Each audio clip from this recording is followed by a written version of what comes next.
Hi guys, today we're going to learn about the scientific method. Woohoo! Miss a hobby. Do we have to?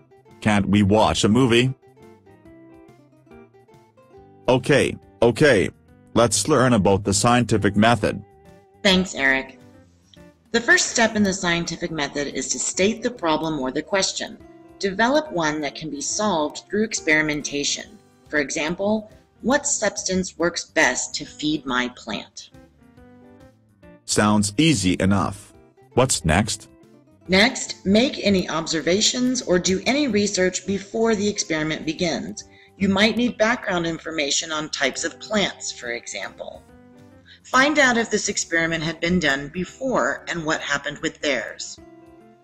Next, you're going to come up with a hypothesis. A what? A hypothesis, Eric. This is when you're going to predict a possible answer to your problem or question. For example, if I feed my plant salt water, it will die. So, when do we get to actually do something?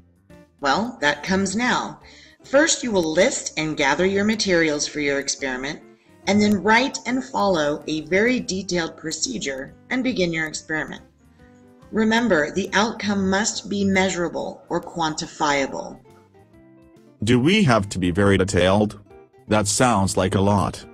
Yeah, you need to be pretty detailed in your procedure because someone might have to reenact this experiment and they need to know exactly what you did step by step.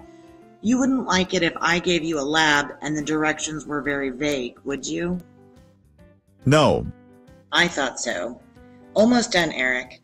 Next, you're going to collect and analyze the results. This is when you would modify your procedure if it's not being successful. If time allows, you need to replicate or retest it. And this is when you record your data with your data tables, graphs, and photographs. Finally, you will write your conclusion. Here, you're going to state whether or not the experiment was successful and whether or not it accepts or rejects the hypothesis. This is when you'll also include possible reasons for error and possible room for improvement.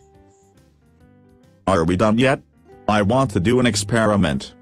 We're finished with the steps of the scientific method, but we're going to go over types of variables and parts of an experiment before we start, just so you know all the steps that need to be involved. Yay.